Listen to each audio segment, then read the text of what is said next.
আমি এই অঞ্চলৰ এজন ব্যক্তি হিচাপে মই এইটো বিচাৰোঁ যে আমাৰ যোনটো মানকাছাৰ উন্নয়ন খণ্ডৰ কাৰ্যালয় সেইটো আপোনাৰ মানকাছাৰতো অস্থায়ীভাৱে আছে, যাক আমি জাংগাল ব্লক বুলি কওঁ।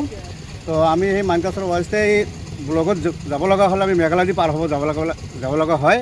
আৰু কেতিয়াবা মেঘালয় যদি কিবা বন্ধ হৈ থাকে তেতিয়া আমি যাবই নোৱাৰোঁ, তেতিয়া আমাক বহুত অশান্তিত ভুগিব লগা হয়। গতিকে ইমান দিন হয় যদি আমাৰ এই ব্লকখন তাত আছে, তেতিয়া যদি আমাৰ এইখন প্লেজত ঘৰ বা বিল্ডিং বা বিডিঅ' ছাৰৰ কোঠা বা চব কিছু যদি চব ৰেডি আছে, তা আমি এজন নাগৰিক হিচাপে বিচাৰোঁ অতি সোনকালে যাতে ব্লকখন মানকাছাৰত স্থানান্তৰিত কৰি আমাৰ এইখন জাংগাল ব্লকত স্থাপিত হ'ব লাগে। কি সমস্যাৰ সন্মুখীন হৈছে আপোনালোকে? আমিতো বহুত সমস্যাৰ সন্মুখীন হৈছোঁ।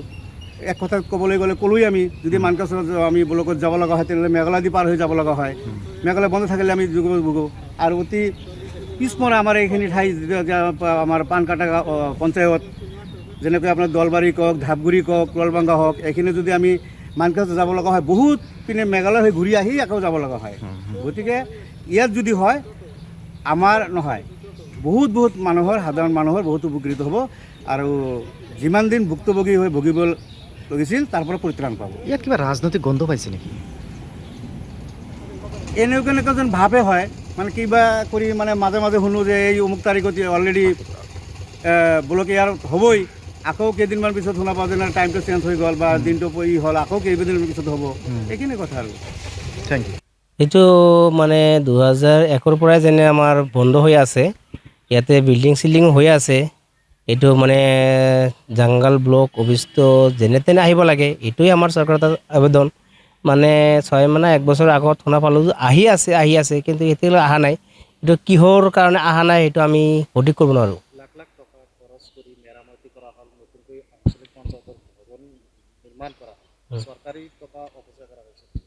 সেইটো না চৰকাৰে অৱশ্যে কৰা নাই, মানে সেইটো মানে ভালে হৈছে, কিন্তু আমাৰ সেইটো কথা যাতে যদি চৰকাৰৰ টকা তাতে খৰচা হৈছে তেনেহ'লে ইয়াতে সোনকালে আহিব লাগে, এইটোৱে আমাৰ কথা। মানে তাতে জাগাটো ভাল আছে, চব পৰিৱেশে ভাল। আগতে এটা সময় বেয়া আছিল, সেইকাৰণে গুচি পাইছোঁ আৰু এতিয়াও ৰাজনীতি মেৰপেচ থকা যেন টান পাই আছোঁ। নহ'লে অহা বস্তুটো কিয় অহা নাই সেইটো আমি সঠিক ক'ব নোৱাৰোঁ। মানে সেইটো এটাই আবেদন চৰকাৰৰ তাত, যাতে ইয়াৰ স্থানীয় মানুহৰ বহুত কষ্ট, ইয়াতে আমাৰ মানকাছাৰত যাওঁতে বহুত টান পাওঁ। ইয়াতে আমাৰ পূৰ্বাঞ্চলত বহুতকেইটা জিপি আছে, তাতে আমি বহুত অসুবিধা হৈ মানকাছাৰত যাব লগা হয়। সেইকাৰণে ইয়াতে সোনকালে আহিব লাগে, এইটোৱে আমাৰ চৰকাৰ। এতিয়া আমাৰ মানকাছাৰত কিবা পুৰণিয়া চাৰ্কেল অফিচত চলি আছে। যিকোনো খবৰৰ বাবে যোগাযোগ কৰক আমাৰ এই নম্বৰত 9181 307 221।